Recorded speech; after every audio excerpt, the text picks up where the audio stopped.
नमस्कार। रजा फाउंडेशन को धन्यवाद कि उन्होंने ये आयोजन किया और आप सबका भी कि आप यहाँ पर आए। मैं सबसे पहले हबीब साहब की विरासत के बारे में मुझे बोलना है और उनकी पद्धति के बारे में, काम के बारे में, उनके पसंद अनुभव के बारे में बहुत बड़ा खजाना मेरे पास है। लेकिन आज विषय मुझे विरासत दिया गया है तो इसलिए मैं व्यक्तिगत बातें बिल्कुल नहीं करूँगा, क्योंकि व्यक्तिगत बातें काफ़ी हुई हैं यहाँ पर। तो आज हम उस विरासत के बारे में बात करेंगे जिसकी आज बहुत ज्यादा जरूरत है। हबीब तनवीर आज की और जरूरी है। तो वो मैं अपनी शुरुआत करूंगा। हबीब साहब का ने एक भाषण दिया था 2002 में पटना में, तो वो आप उसको मैं कोट करना चाहूंगा। सबसे पहले, सत्ता कल्चर को बर्बाद करने के लिए जो है बड़ा आराम महसूस करती है। सत्ता बड़ा आराम होता है कि अगर कल्चर बर्बाद हो रही है, जो कि हम आसपास देख भी रहे हैं, और बाजार भी जनता की रचनात्मकता, लोक शैली है, लोक परंपरा है। कला कोई ठहरी हुई चीज नहीं है। ये बहुत महत्वपूर्ण बात है। अभी कुछ दिन पहले ही मैं एक जगह बोल रहा था, कला संस्कृति वो बोल रहा था कि 3 विद्वान अचानक मुझसे संस्कृति के बारे में, सभ्यता के बारे में बात करते करते वो लगभग टूट पड़े, जबकि वो साथ में मेरे पैनलिस्ट थे। क्योंकि आज बात करना भी कठिन हो गया है, क्योंकि जिस तरह की चीजें आ रही, जो कला कोई ठहरी हुई चीज नहीं बदलती है, संस्कृति धीरे धीरे बदलती है। लेकिन अगर हमारे पास अपनी जमीन नहीं होगी तो हवा में उड़ जाएंगे हम। ये बहुत महत्वपूर्ण बात की जो आज तमाम रंगकर्मियों को, संस्कृति कर्मियों को ध्यान रखने की जरूरत है। हबीब साहब कहते हैं, मैं ये नहीं कहते कि हमारी परंपरा में जो जैसा है वैसा ही सब ठीक है। जैसे कि लोग कह रहे हैं कि जो कुछ भी हमारी संस्कृति है वो सब ठीक है, चाहे वो 10,000 साल पुरानी थी, आज के उसमें बदलाव नहीं है। तो ये जो बात है उसमें बहुत स्पष्ट रूप से कहते हैं कि हबीब साहब एक चिंतक भी थे और इसलिए उनकी बात बहुत महत्वपूर्ण है। जैसा वैसा ठीक नहीं है, अन्यथा अथवा परंपरा पुजारी होना यह भी बुत परस्ती है। उन्होंने एक व्यक्ति का नाम लिया, उसकी जब मैं महापुरुष करना चाहूंगा। उन्हें महापुरुष की पूजा करने वालों को उनकी आग से कोई मतलब नहीं है और वही आग दुनिया बदल सकती है। तो हबीब साहब आगे कहते हैं कि लोग की दृष्टि ये होनी चाहिए कि आग से दुनिया कैसे बदली जाए, और संस्कृति को ठीक से समझने के लिए उसका विकास का सही समझ आ जाएगी। और आज की राजनीति की भी लोक शैली के भीतर जो सीमाएं हैं वो तो है ही, वो जानते थे और नतीजा था कि उन्होंने उसमें प्रयोग भी बहुत सारे किए। लोक शैली के भीतर जो सीमाएं वो तो है ही, पर यदि कोई चीज परंपरा के आगे चलकर उसकी सीमाओं को तोड़ती भी है तो वही आधुनिकता है। ये अपने बहुत सारे लोगों को जो दिग्भ्रम हो रहा है, अभी हमारे बहुत सारे साथियों को हो रहा है।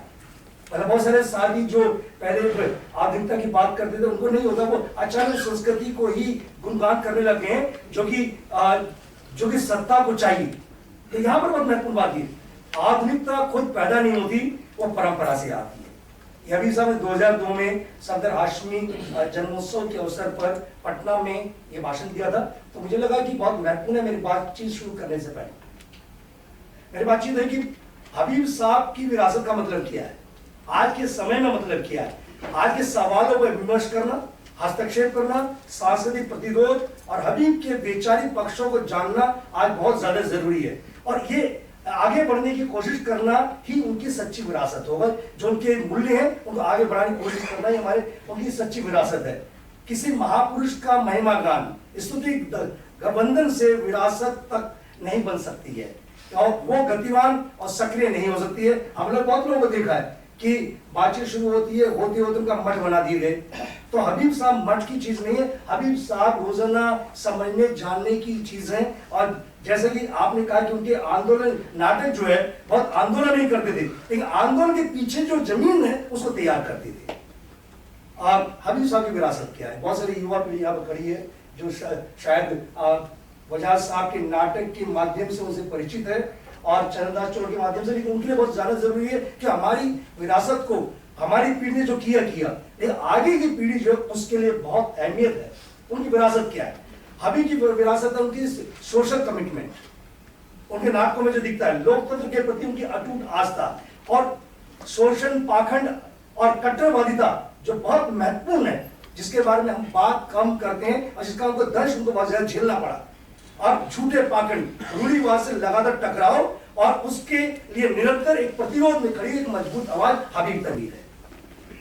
हबीब तनवीर एक जिद का नाम है। मैंने तो हमेशा देखा उनको, जिस समय भी देखा जहाँ भी देखा, चाहे तबियत खराब हो, कोई भी कुछ भी हो जाए, नाटक करना हम बहुत मना करते थे कि अभी साहब इतनी यात्राएं मत कीजिए, अब आप बैठिए भोपाल में, बैठिए भोपाल में, उस समय जमीन में लगी थी, वहां पर बैठिए, डायरेक्टर्स को बुलाइए और वो डायरेक्टर्स को सिखाइए, करिए, एक्टर्स को बुलाइए, वर्कशॉप कीजिए। आप बार बार किसी ने बुलाया, किसी देश की किसी सुदूर कोने से किसी ने बुलाया, आप जो है टीम को लेकर चले जाते और फिर जो है भाई हम फिर जो है रेलवे का कंसेशन टिकट जो दिल्ली से करा कर भागते दौड़ते हैं, तो आप बैठ जाओ, आपके मुझ लोगों को सिखाने की, भागने दौड़ की नहीं है। एक हबीब साहब एक जिद का नाम थे, अंतिम समय तक भी वो नहीं रुके, लगातार करते रहे और यही उनकी जो है एक जो उनकी विरासत जो हमें अगली पीढ़ी को लेनी चाहिए कि हमें रुके ना, हम जो काम कर रहे हैं उसको लेकर दृष्टिकोण रखें और समझ रखें।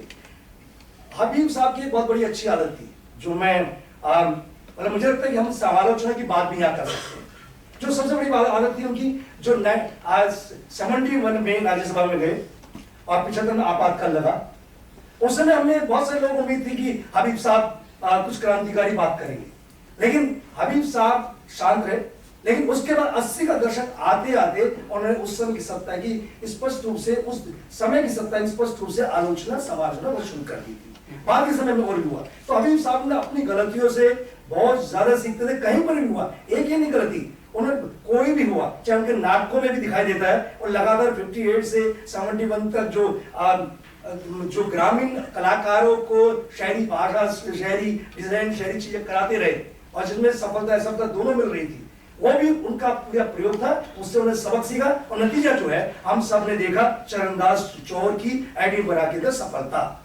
तो ये उनकी बहुत बड़ी ताकत थी कि वो सबक लेते थे और हबीब साहब की विरासत को आज बहुत ज्यादा समझने की बहुत ज्यादा जरूरत है। उनके रंग कर्म में जो वैचारिक दृष्टिकोण था, लोक व्यवहार था, जो उनकी कार्य पद्धति में स्पष्ट रूप से दिखाई देता है। क्योंकि मैंने उनके साथ बहुत काम किया और लगातार मतलब एक ही विचार विमर्श से लेकर हर चीज हुई उनके साथ, तो वो उनकी जो कार्य पद्धति में काम में दिखाई दिया, एक ईमानदारी जो है वो है। जैसे आपने जिक्र किया था कि उनके पास डायरी होती थी, बैठ जाते थे, देर रात्रि को उनकी रिहर्सल शुरू होती थी, कब खत्म होनी है ये नहीं पता होता था। तो उनका कमिटमेंट इतना ज्यादा था, तो वो एक बहुत सीखने की जरूरत है कि हम कैसे कमिटमेंट करते हैं और नई पीढ़ी के लिए वो बहुत ज्यादा प्रेरणादायक है। हबीब साहब का दृष्टिकोण व्यापक था, वो संकुचित नहीं थे। ये बात मैं कई बार कह चुका हूं कि हबीब साहब जो धर्मनिरपेक्षता पूरी तरह विश्वास करते थे, लेकिन अपने कलाकार जब उनका नारियल फोड़ देते थे तब नाटक शुरू होता था। उनके विश्वास को उन्होंने कभी भी चैलेंज नहीं किया, उनके विश्वास को कभी उंगली नहीं उठाई।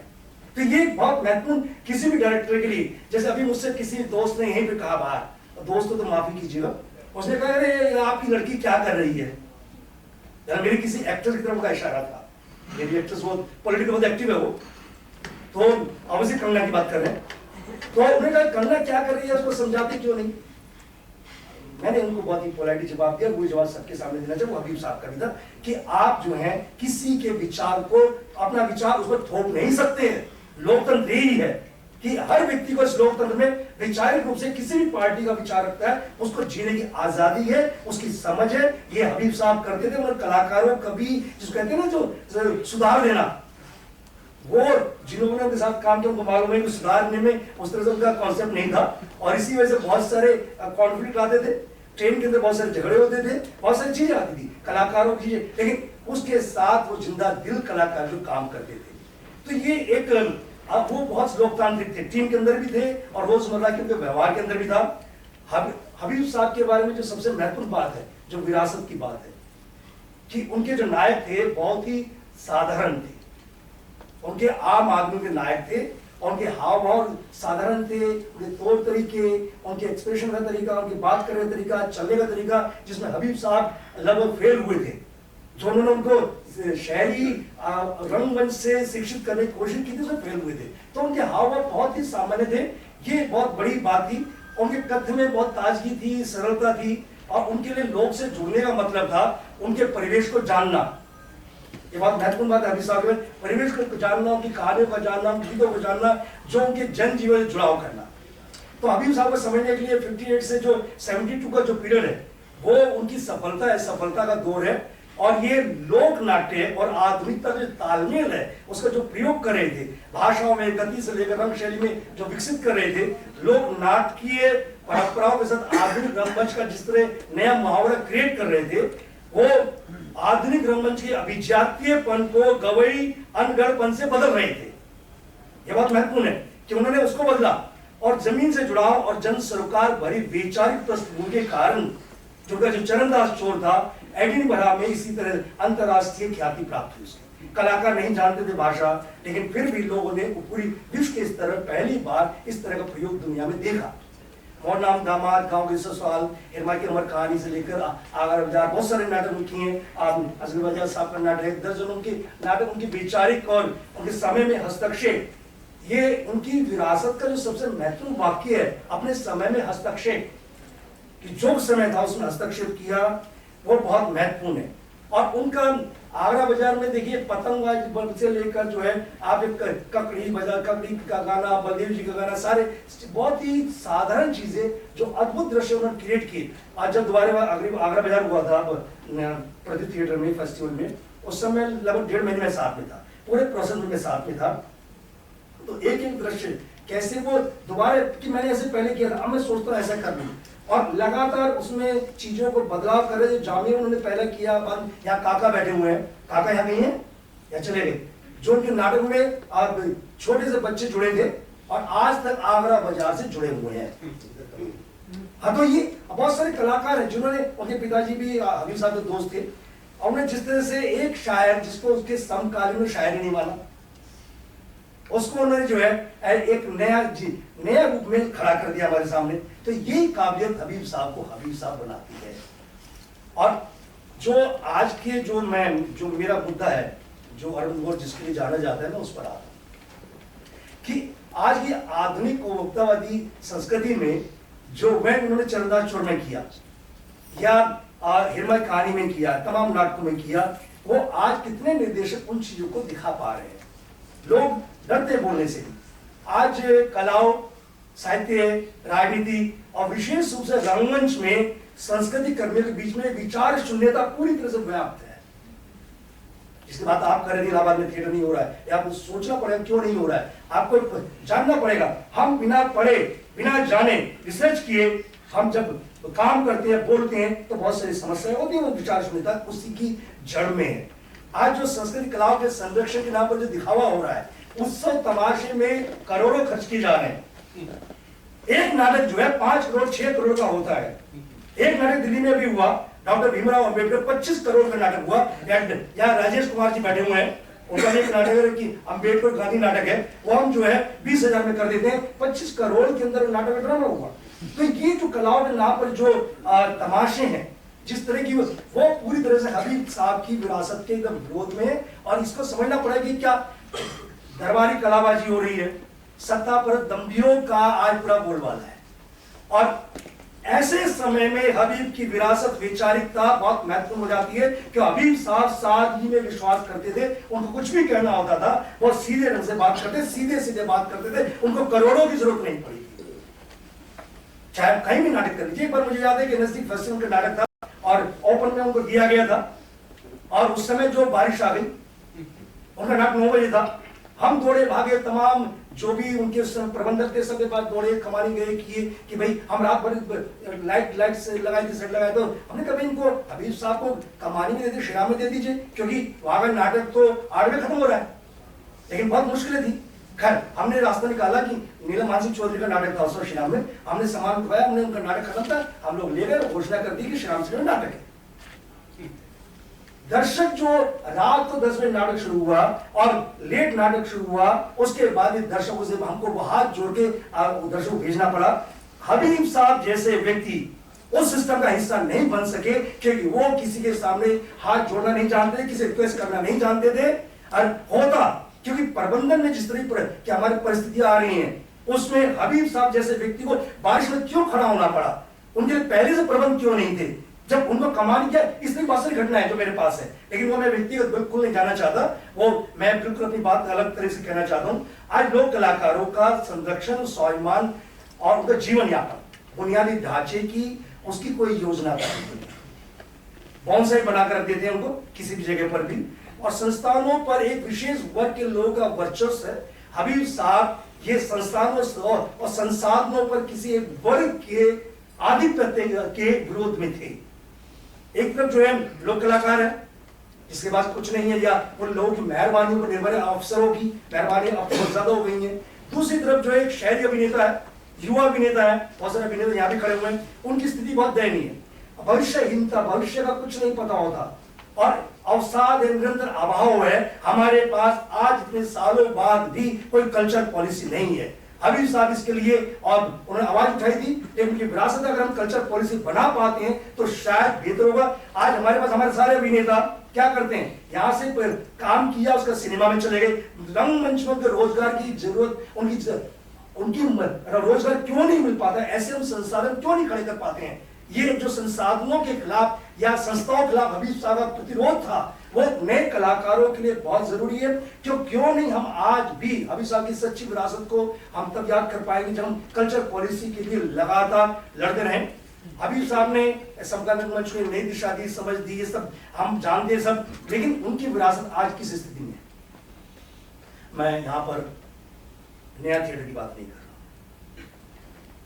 हम लोग की बात होती रहती है बहुत ज्यादा, नया थिएटर की बात नहीं कर रहा हूँ। नया थिएटर अपने ताकत के साथ जो भी कर पा रहा है वो कर रहा है।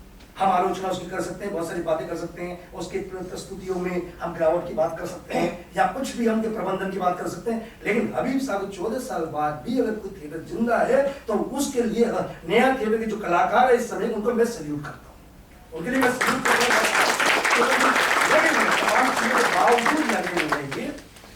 लेकिन मेरे सवाल नहीं हो रहा है कि उनकी जो विरासत है उसको संभालने वाले लोग कहां चले गए, वो लोग कहां चले गए। अगर किसी को बुरा लगे तो मैं उससे माफी पहले चाहूंगा कि तो तीखी बात है। वो लोग कहां चले गए कि हबीब साहब के देहांत के बाद में कॉफिन पर अपने संगठन के पोस्टर लगाने वाले लोग आज कहां पर हैं। क्या उनमें से किसी संगठन ने हबीब साहब पर ऐसा कार्यक्रम कराया, हबीब साहब को लेकर जो मार्केट बुलाते रहे, करते रहे, क्या उनमें आगे बढ़कर हबीब साहब को याद किया। रजा फाउंडेशन किया, रजा फाउंडेशन सलाम। एक आदमी मर गया, इतना बड़ा आप पोस्टर लगा देते हैं उनके कॉफिन के ऊपर, ये तो हमारी संपत्ति है। वहां झगड़ा हुआ था हमारा और उसी झगड़े की वजह से बहुत सारी चीजें हुई। नतीजा हुआ कि जब मैं उनको जो कंधा दे रहा था, थोड़ी दूर चलने के बाद मेरे से कंधा भी छीन गया। कंधा छीन के कोई उनकी विरासत थोड़ा छीन सकता है, मेरी यादें थोड़ी छीन सकता है, मेरी बातें थोड़ा छीन सकता है, मेरे पास बहुत कुछ है। तो ये जो विरासत को संभालने वाले लोग थे, वो ये कि वो कहां चले गए। वो लोग जो है जिन्होंने निर्लजता दिखाई थी, पाखंड किया था, पूरा पाखंड था। हबीब साहब किसी एक संगठन के नहीं थे, या आप तुम जानते हैं, किसी एक संगठन के नहीं थे। हाँ, उनकी जो है वैचारिक रूप से अपनी कुछ संगठनों से सहमतियां थी, उन्होंने कभी भी अपने नाटकों में कोई झंडा नहीं उठाया। हबीब साहब की सबसे बड़ी खासियत ये थी कि उन्होंने इफ्ता के बाद, इफ्ता में काम किया, उसके बाद जब उनका पूरा संसार चेंज हुआ, वो यूरोप गए, वापस आए, उन्होंने कभी भी किसी पार्टी का झंडा अपने कंधे, अपने नाटकों में नहीं लिया। और यही हबीब साहब की सबसे बड़ी ताकत है, जिसको हमें नए रंगकर्मियों को करना चाहिए। आज के बहुत सारे रंगकर्मी सरकार को झंडे उठाए हुए हैं, सरकारों के एजेंडा पे काम कर रहे हैं। सरकारें जो बोलती हैं, सरकार कोई भी हो, सरकार कोई व्यक्ति नहीं होता, सरकार आती है जाती है, हम लोग सारी सरकारों का अनुभव है। तो ऐसा नहीं कि लेकिन उन्होंने किसी पार्टी का झंडा नहीं उठाया। हाँ, 71 वाला जो उदाहरण मैंने दिया, उसके अलावा कभी उन्होंने नहीं किया। तो हबीब साहब के मैं बात कर रहा था, विरासत को संभालने की जरूरत है। उनकी किताबें, उनके लेख, उनकी शायरियां, उनकी डायरिया, क्या उनको हम एक म्यूजियम में नहीं रख सकते। क्या 14 साल बीत जाने के बाद भी वो सपना आज तक साकार क्यों नहीं हुआ है। हबीब साहब जिन्होंने समाज में काम किया, नाटक किए, दलित नाटक, किसानों के मजदूर के लिए काम किया, समाज के हिस्सा हबीब साहब थे और है। तो उनके लिए एक भी कहीं पर म्यूजियम क्यों नहीं है। आप जो बतौर ब्रेक के लिए उनका ग्रुप है, आज भी काम कर रहा है, बर्नियल एंसेंबल काम कर रहा है। आप शेक्सपियर के लिए करें तो वहाँ पर दारोल शेक्सपियर अकेडमी, आप जो है आप कहीं जाते हैं, जो आप जो अमेरिका जाते हैं तो आप टेनिस विलियम की जो जगह वहां पर जा सकते हैं, ऑर्डर मिलेंगे तो उससे उनको जो फूल चढ़ा सकते हैं। इस देश के अंदर हबीब साहब को 6 गज की जमीन भी नहीं मिली। क्या जमीन के बारे में बात नहीं होनी चाहिए। हबीब साहब को जमीन दी गई थी, और जमीन किस स्थिति में है जिसके हम कहते हैं हबीब साहब यहाँ ठहरो, आप यहाँ पर जो है कार्यशालाएं करो। वो विरासत जो बढ़ सकती थी हबीब साहब की, सिर्फ जो वो शब्दों तक सीमित क्यों रह गई? हमारे बुद्धिजीवियों के मध्य में जो ये बात करते हैं बड़ी बड़ी बातें होती हैं, क्यों शब्दों तक सीमित है? क्यों नहीं हमने इस बात की आवाज उठाई कि जो उनको अलॉट हुई थी जमीन, वो किन जिन लोगों ने कब्जा किया, वो क्यों नहीं हट सकता है? उसके लिए हम कोर्ट क्यों नहीं गए? क्यों नहीं हुआ? ताकि हम चाहते हैं, इसलिए ये बात कर रहे हैं कि हम चाहते हैं हबीब साहब की जो विरासत है, उनकी जो किताब है, उनका काम है, उसको एक जगह पर वो एक जगह बने कि हबीब संग्रहालय, हबीब का म्यूजियम है, हबीब है यहाँ पर। अगर हम भोपाल जाए तो हमें हबीब दिखाई दे।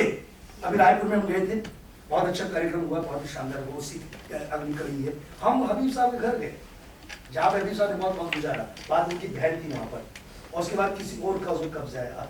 आपसे भी बात हुई थी इस बारे में। तो क्या उस जगह की कीमत कितनी है? 25-30 लाख, उससे ज्यादा नहीं। एक खंडर पड़ा हुआ है। अगर मेरे पास पैसा होता तो मैं उसको खरीद कर वहां पर एक हबीब साहब स्मारक बना देता, जो हबीब साहब की मेमोरी में होता। उनके सभी काम वहां पर होते, कलाकार वहां आते, वहां पर सीखते, फोक कलाकारों का एक मैं केंद्र बना देता। तो ये हबीब साहब की विरासत को क्या हम इस तरफ नहीं सोच सकते? क्या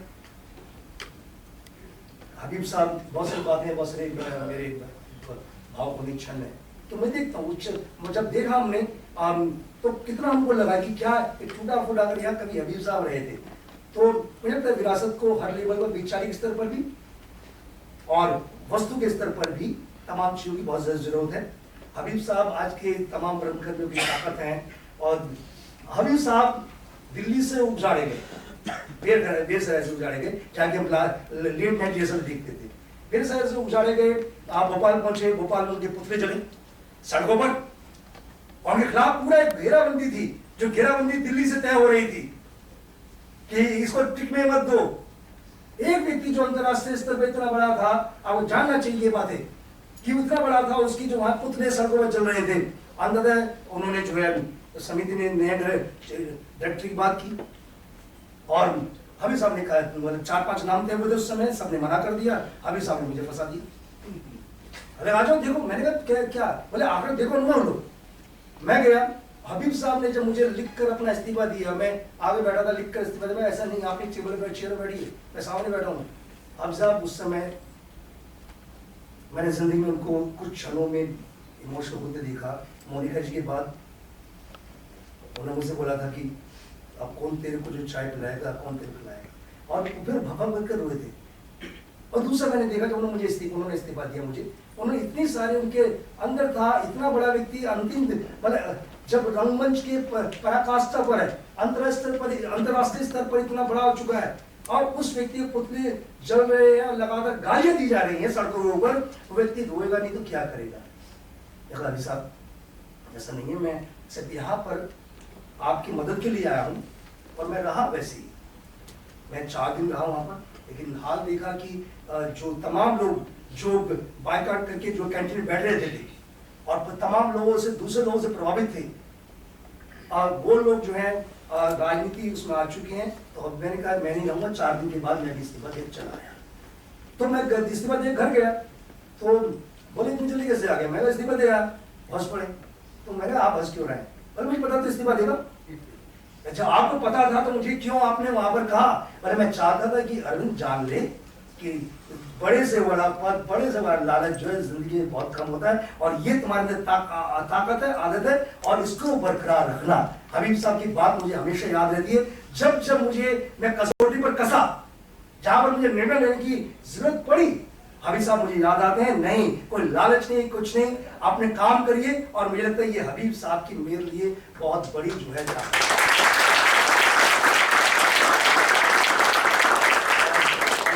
मैं पढ़ रहा हूँ। बस आज जब हम लगातार सामाजिक, राजनीतिक, लोकतांत्रिक और व्यक्तिगत मूल्यों का पूरा विघटन हो रहा है, तब रंगकर्मी, संसदीय कर्मियों की बहुत बड़ी भूमिका है। और यहाँ पर काले कुर्ते में दिखाई दे रहे हैं बच्चे, ये उसी परंपरा को आगे बढ़ा रहे हैं और सुबह नाटक कर रहे हैं, इनके लिए तालियां। भूमिका रंगकर्मी बहुत बड़ी हो जाती है। ऐसे में हबीब की तनवीर की जन्म पक्षधर भरी सादगी, सहजता भरी विचारिकता को समझने, जानने और उससे उसके महत्वपूर्ण पहलुओं को रेखांकित करने की बहुत ज्यादा जरूरत है। हबीब की विरासत को आगे बढ़ाने के लिए इस तरह की विचार गोष्ठी और इस तरह का जो आपने आयोजन किया है, ये बहुत ज़्यादा ज़रूरी है और लगातार होता रहे, बार बार होता रहे, उनके काम को आगे बढ़ाते रहें। मैंने आज से विरासत पर बात की है, फिर कभी मौका मिलेगा तो उनके काम पर, उनके साथ की पसंद वो बात करूंगा। ये मुझे लगता है विरासत को आगे ले जाना बहुत जरूरत है और विरासत ले जाने के लिए हम सब लोग जो यहाँ पर हैं कम से कम सोचने, उनके बारे में जानने, पढ़ने, समझने। हम YouTube से देख कर उनके नाटक ना जाने। जरूरी है कि आप और कुछ तो उनके अच्छी नई पीढ़ी को तो मिलेंगे नहीं, नई पीढ़ी को तो तुमको देखने को मिले, वहीं से जानेंगे, लेकिन वहां से भी जान लो हबीब साहब क्या थे, उनके विचार क्या थे, उनके बहुत सारी चीजें उनकी उपलब्ध हैं। और शायद अगली बार जब मैं करूंगा तो हम कुछ आगे बढ़ेंगे। हम जो हबीब साहब के कुछ शायद हो सकता है कुछ म्यूजियम पर, किताबों पर, डायरियों पर कुछ एक कदम आगे बढ़े। ये हम सबकी, खासतौर से जो हबीब साहब के परिवार से जुड़े हुए हैं, उनके बहुत ही व्यक्तिगत मित्र हैं, उन सबकी हमारी नैतिक जिम्मेदारी होती है कि हम उनकी डायरियों को, चीजों को और सामने लेकर आए। शुक्रिया, धन्यवाद।